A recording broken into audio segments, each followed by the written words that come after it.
네, 원래는요.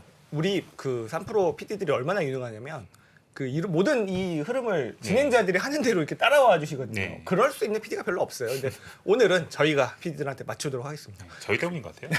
아니 괜히 앞 시간에 우리 그 이프로 형님하고 안승찬 기자님하고 뭐 이렇게 파업이니 뭐 네. 주 5일, 주 7일, 주 4일 이 얘기를 하셔가지고 그죠? 열받으십니다. 이프로님은 주 7일 얘기를 하시는데 그 대표와 또 직원, 노동자의 마음은 또 다르죠. 그래서 근데 어떻게 생각하세요? 변호사님은 주 며칠이 좋은 것 같으세요? 주 3, 4일? 근데 여러분 우리나라에 왜 주 5일에서 더 못 내려가는지 아세요? 왜 그런가요? 자, 주 4일을 주장하시는 파가 있을 거 아니에요? 그죠? 네. 주 4일을 주장하는 파. 음. 바로 남산에 끌려가기 때문에 네. 그래서 우리가 주 5일에서 멈춰 있다는 그런 네. 슬픈 속설이 있습니다. 빨리 넘어가시죠. 네.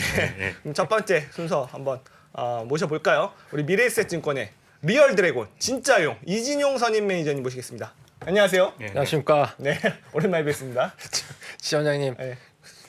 전에 뵌 게 언제였죠? 제가 그때 꽤 된 걸로 기억을 맞아요. 하는데. 최파구가 이게 약간 좀 아프셨어요? 아플랑 말랑 해가지고 예. 그랬었는데. 너무 반갑습니다. 그럼요.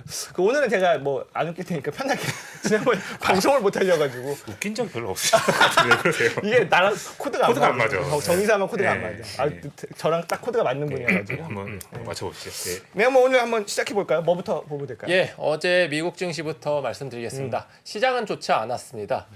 소매업체 타겟에서 2분기 실적을 악화 발표를 하면서 분위기가 안 좋아졌고요. 거기다가 세계은행에서 글로벌 성장률을 하향 조정했습니다.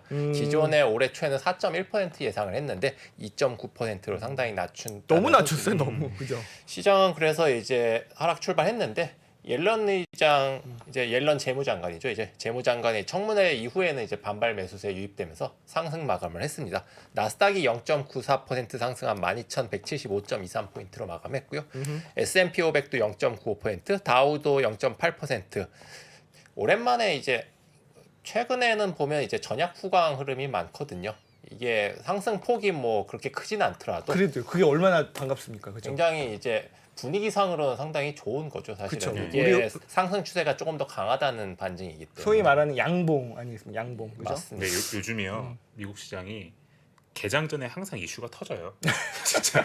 타겟 어제 타겟. 어제 타겟 뭐 일론 네. 머스크도 그때 네. 경기 너무 안 좋아 보인다 그쵸. 얘기했고 뭐 JP 모건 CEO도 나와가지고 또 뭐 대비를 해야 된다 뭐 이런 얘기했고 항상 장전에 뭐가 터지더라고요. 근데 그걸 극복한단 말이죠. 네. 근데 어제 타겟이 시작할 때 한 10% 빠지지 않았어요? 네. 전체적으로는 최대는 한 6, 7% 정도 하락을 했었는데 많이 끌어올려서 마감을 했습니다. 한 2% 정도 하락 마감을 했고요. 조금 이따가 개별 종목은 따로 말씀을 드리겠습니다. 그럼 옐런 어떤 얘기했는지 한번 좀 먼저. 옐런이 어쨌든 너무 고마운데 좀 정리해 주실까요? 청문회에서 이렇게 얘기를 했어요. 현재 인플레이션은 현재로서는 용납할 수 없는 수준이기 때문에 반드시 이제 저지를 해야 된다. 인플레이션 해결이 가장 중요한 부분이고 결국은 하락을 할 것이다. 그리고 조금 의미 있는 얘기는 현재 경기 침체나 인플레이션을 막기 위해서 러시아 원유를 허용해야 된다. 미국은 이제 계속해서 이제 금지를 주장을 하고 있는 상황인데 네. 아무래도 이 부분이 계속해서 이제 원유 부분 가격을 자극을 하는 모습이 있다 보니까 결국 미국도 이제 상당히 급한 상황이고요. 어쨌든 유가를 끌어내려야 하는 상황이다 보니까 옐런 의장은 조금 현실적인 방안으로 러시아 원유를 어느 정도 허용을 해서 뭐 전쟁은 전쟁이더라도 실제로 유가를 내리는 게 더 중요하지 않겠냐 이런 발언이 나왔는데 시장에서는 어찌됐든지 간에 이런 인플레이션을 좀 완화시키는 쪽이 오히려 긍정적인 쪽으로 해석을 하기 때문에 당연히 이 부분은 시장에서는 호재로 받아들인 것 같습니다. 하긴 또 러시아 원유는요. 이렇게 막으면은 결국엔 중국하고 인도만 싸게 그냥 사가서 이게 약간 제재하는 의미가 없어지는 모습들이 좀 보이고 있는 것 같아서 사실 누군가는 이 얘기를 하고 싶은데 바이든 할 수 없죠. 그죠? 이 고결하신 대통령께서 근데 약간 이거를 뭔가 총대를 옐런이 맨 느낌이다. 맞습니다. 누군가는 좀 하고 싶은 얘기를 네, 그런 네. 느낌이네요. 네, 맞습니다. 최근에 그래서 이제 어제도 그렇고 이제 나스닥 지수가 어느 정도 12,000선을 지키려는 모습의 의미가 있고요. 계속 PSR 고위 PSR 종목 그러니까 성장세는 높은데 최근에 하락폭이 상대적으로 컸던 종목들 위주로는 꾸준하게 저가 매수가 들어오고 있고 결국은 금요일에 있을 소비자 물가지수 지표가 상당히 중요하기 때문에 그 전까지는 계속 눈치를 조금 보는 상황이고요. 결국은 이게 수치가 뭐 작다 하더라도 현재 8%대 높지만 어쨌든 조금이나마 하락을 한다면 4월에 대비해서 어쨌든 인플레이션 피크아웃을 한 게 아니겠냐는 낙관 전망이 나올 수가 있기 때문에 금요일에 있을 소비자 물가 지수가 가장 중요할 것 같습니다. 이번 주는 그게 제일 중요할 것 같아요. 근데 실제로 지금 에너지를 제외하고는 인플레이션이 거의 정점을 통과했다라는 의견들도 그쵸. 스물스물 많이 꽤나 나오고 있더라고요. 타겟이 그거 증명한 거 아니에요? 재고가 쌓이고 있다. 그건 또 다른 다른 쪽에서 문제? 좀 안 좋을 수도 있는 부분인데 네. 최근에 뭐 반도체 쇼티지도 최악은 그쵸. 지나갔다라는 얘기를 뭐 완성차 업체들이 또 하고 있고요.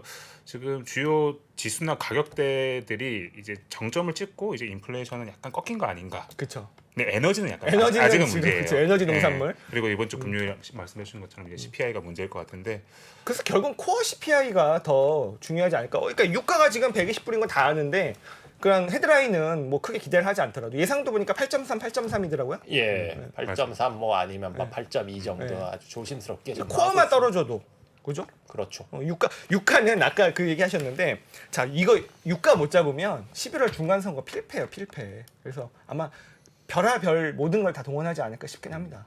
그죠? 그래서 지금 바이든이 이제 바이든 대통령이 지금 중동도 가고 그죠. 뭘 여러 방면으로 뛰어다니는 게 어쨌든 중간 선거 이전까지는 어떻게든 내려야 되는 이유가 있는 거죠. 결국 그 일단 6월에서 7월로 연기된 게 좀 아쉽긴 한데 그 중동 방문해서 사우디 가서 만날 거 아니에요. 우리 예. 우리 저 뼈 있는 치킨 안 좋아하시는 우리 빈살만 형님을 만나서 결국에는 그죠? 치킨 먹으면서 그죠? 네. 그 얘기해서 그게 아마 굉장히 큰 변곡점이 될 수 있지 않을까 뭐 좀 기대는 하고 있습니다. 그다음 또 뭐 보면 될까요? 예, 특징주 몇 가지 말씀드리겠습니다. 애플이 어제 말씀드린 것처럼 개발자 컨퍼런스가 있었는데 이 내용이 투자 아이비들한테 상당히 긍정적으로 이제 호평을 받았습니다. 어제 1.76% 상승 마감했는데 시티증권에서는 현재 공개된 카플레이가 애플카의 전략을 확실히 보여주었다, 유효하다라면서 목표가 $200 제시를 했고요. 모건 스탠리에서도 출시된 맥북 에어 같은 제품이 상당히 혁신적이다. 마찬가지로 목표가 $195 상당히 이제 높게 평가를 하는 모습이었습니다. 그리고 아까 말씀하셨던 홈디포 네. 장중에 7.8%까지 크게 하락을 했었는데 마감은 2.31% 하락한 $155.98로 마감을 했고요. 2분기 가이던스를 약간 하향 조정하면서 주가가 하락을 했는데 이제 덩달아서 월마트, 아마존 같은 소매 업종들도 1.2%, 1.43% 같이 하락을 하는 모습이었습니다. 또 바닥에서 많이 끌어올렸네요. 그 아까 저기 WWDC 말씀해 주셨는데 우리 또 IT 전문가 우리 정 이사님 뭐 이번 거 어떻게 보셨어요? 그냥 뭐 M2 발표했잖아요. 네. 자체 칩 새로운 거 발표했는데 그냥 애플이 반도체를 아주 잘 만드는구나. 아주 서프라이즈 하진 않았는데 아주 잘 만드는구나라고 봤고요. 그러니까 애플이 뭐 지금 VR, AR도 하고 앞으로 뭐 자동차도 만들고 할 게 많잖아요. 그렇죠. 근데 그 앞으로 미래에 준비하고 있는 다양한 사업들은 사실 반도체 기술력이 굉장히 중요할 것 같아요. 그 사업을 하기 위해서 그런 부분에 있어서는 저도 굉장히 긍정적으로 봤습니다. 그렇죠. 뭐 그다음 것도 뭐 예. 있을까요? 예, 유가 얘기를 조금 더 말씀드리고 싶어요. 골드만삭스에서 네. 이번에 3분기 유가 전망을 상향을 했습니다. 기존 $120에서 $140까지 올렸습니다. 와 골드만에서요? 예. 아 나는 골드만에는 좀 이런 얘기 좀 하고 싶어요. 너네들 골드만 좀 전망하면 안 되니? 좀왜 유가를 140불을? 네. 아 저번에도 한번 대차게 틀렸으니까. 빨리 하시죠. 예. 이제 상승 원인으로 아무래도 중국에서 이제 경기가 회복이 되면서 하반기로 갈수록 원유에 대한 이제 수요가 늘어날 것이다. 그리고 러시아 쪽의 생산량은 계속해서 이제 줄어드는 상황이고요.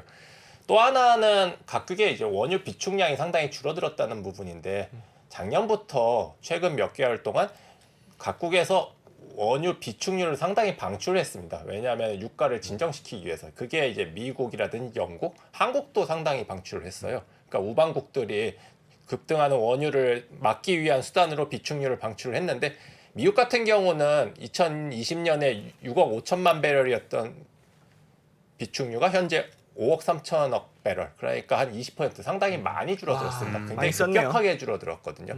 미국은 상당히 이 부분에 대해서 중요하게 여기기 때문에 항상 어느 정도 일정량을 계속 유지를 합니다. 수십 년째 그랬는데 이번에는 워낙 이제 급한 상황이다 보니까 이렇게 많이 풀었음에도 불구하고 유가는 생각보다 안 떨어지고 근데 안 잡히면 어떡해. 그리고 이거는 다시 결국 채워야 된다는 부분인 거죠. 아까 말씀하신 것처럼 11월 선거를 앞둔 바이든 행정부에서는 결국 최우선 목표가 유가 안정이기 때문에 그렇죠. 예. 당장 이거를 뭐 채우지는 않고 천천히 가더라도 어쨌든 필요한 것은 러시아와 타협을 하든 아니면은 오펙과 타협을 하든 생산량을 늘리는 수밖에 없습니다. 그렇죠. 뭐 왜냐하면 지금 수요를 줄일 방법은 없어요. 예, 드라이빙 시즌인데다가 중국도 계속해서 경기 부양을 일으키고 있는 상황이고요. 늘릴 수 있잖아 사실, 그죠? 그렇죠. 늘릴 수 있는 국가도 있고, 사우디, 맞습니다. 아랍에미리트. 결국 그 부분을 진짜. 정치적으로 해결해야 하는 게 굉장히 중요한데 네, 얼마 전에 그 JP 모건의 CEO 제이비 다이먼도 유가가 올라가면 175달러까지 네. 올라갈 수 있다 이런 언급을 하면서 또 파장이 있었는데 맞아요. 이분이 말씀하면 항상 저는 움찔한 게 나중에 꼭 이제 한 번씩은 그쵸. 예, 실현이 맞는 되는 경우가 한 번 예, 맞아, 예, 진짜 예, 한 번 예. 맞아. 예. 작년에도 이분이 인플레이션 얘기를 하면서 이제 상승, 그러니까 금리 상승을 빅스텝까지 할 수 있다 했다. 저게 무슨 얘기야라는 반응들이 많았습니다. 그런데 실제로 이루어졌고 8번 상승 얘기한 대로 이루어지고 있죠. 또한 반면에 JP 모건의 마찬가지로 마르코 콜라노비치 애널리스트 같은 경우는 현재 유가가 네. 어제 기준으로 WTI가 120달러였죠. 맞아요. 119달러. 130에서 150 정도 가더라도 네. 이 정도는 적당한 수준이다라고 얘기를 했습니다. 그 이유가 그 한 10년 전에 2010년 정도에도 유가가 한 100달러 정도를 유지를 했었습니다. 그쵸. 예, 그러니까 맞아요. 90달러, 100달러. 제가 기억하기에 그때 당시에 기름 넣을 때 휘발유 가격이 한 1,500원 정도였던 걸로 제가 기억을 해요. 근데 지금 한 2,000원 2,000원 정도죠. 예. 그렇다면은 최근에 워낙 급격하게 올라가서 우리가 체감이 좀 큰 거지 다른 물가 상승률에 비교했을 때는 유달리 도드라지는 것도 아니다라는 의견이고요. 그쵸. 짜장면이 그때랑 지금 그죠?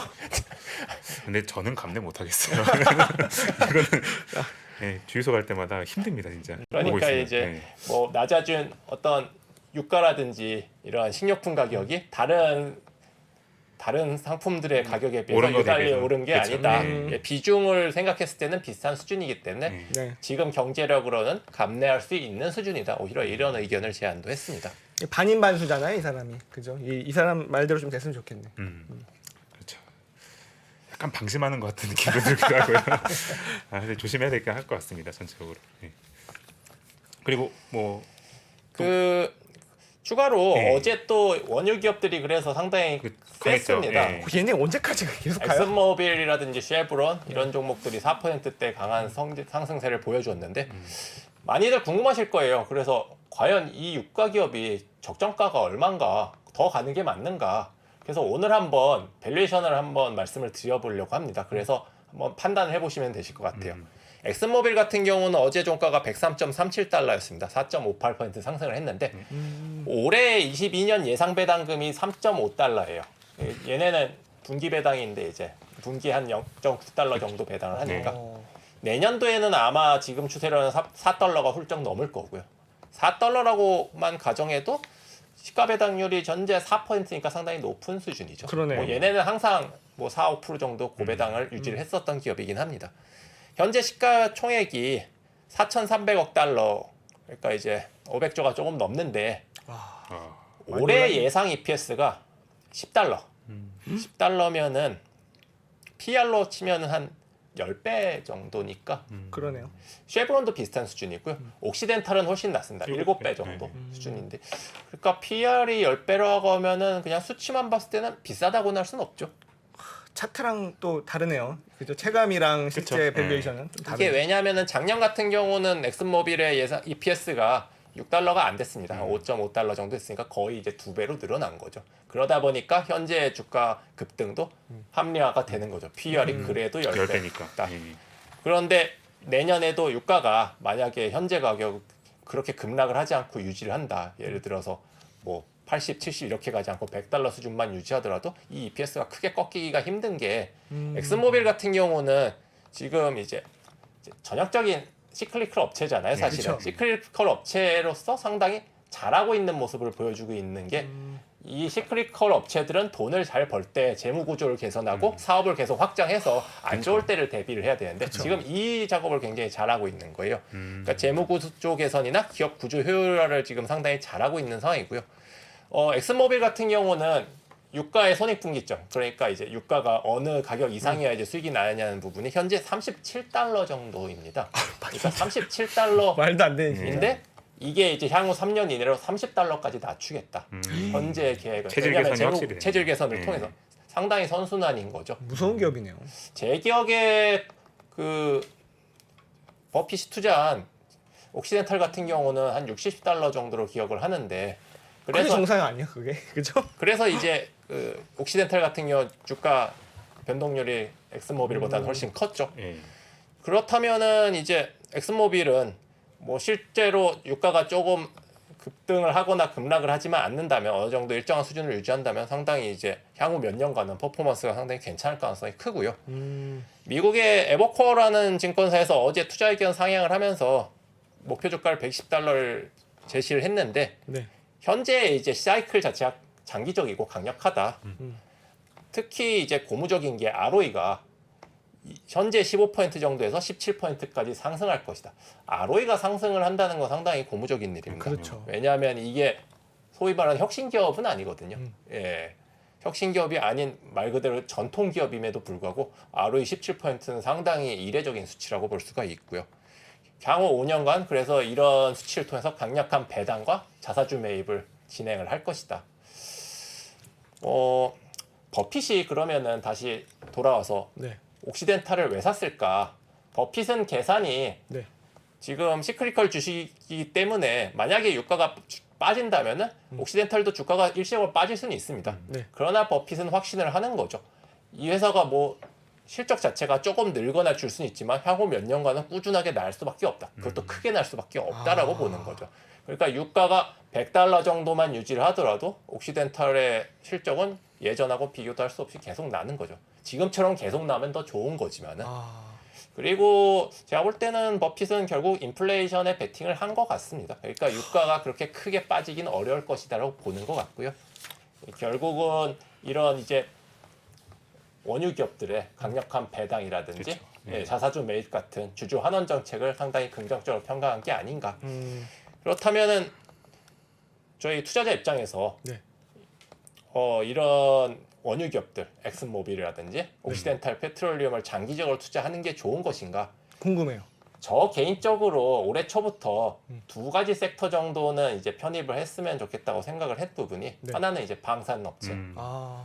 록히드 마틴이라든지 레이시온 같은 업체들이죠. 그리고 또 하나는 이런 정유주가 인플레이션 해지 수단으로는 괜찮은 방법이 될 수 있다. 왜냐하면은 저희가 봐야 되는 건 결국은 현재의 실적과 향후 실적이지 않습니까? 예, 차트를 보는 게 아니거든요. 그렇죠. 결국은 이 기업들이 그렇게 빠질 만한 요인이 아니다. 그럼 지금도 여전히 좋은 맞습니다. 시점이다.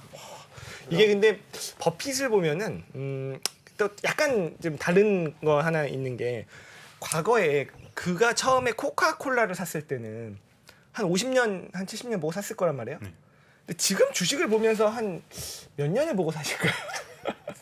한 2년? 느낌이?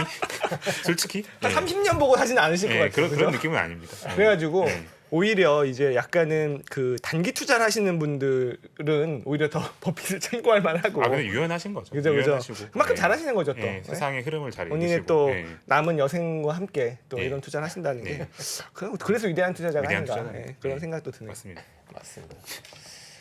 결국은 뭐 조금 우스갯소리로 버크셔의 최대 이제 리스크는 버핏의 나이라는 얘기를 하지 않습니까?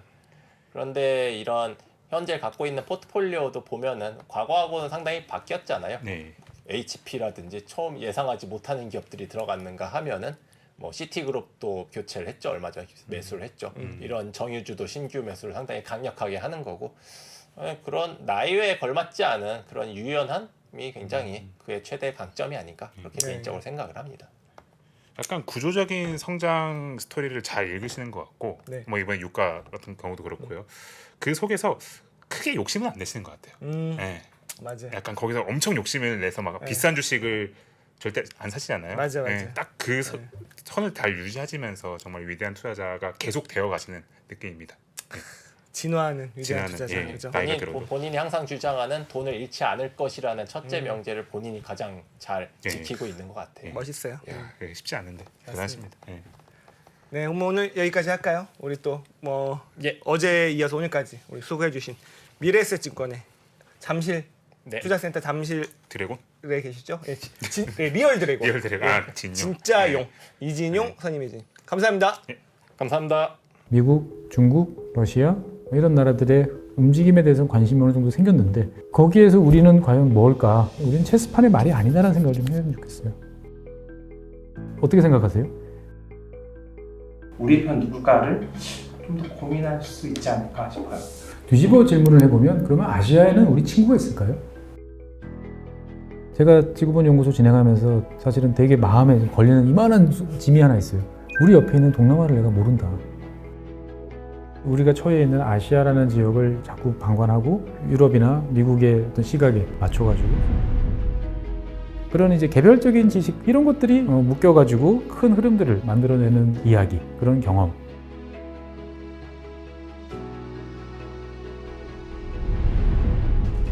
작고 잡다한 지식이라도 그것들을 절대 무시하지 말라. 나는 그건 되게 긍정적이고 그런 지식들을 연결해서 말 그대로 위즈덤이잖아요.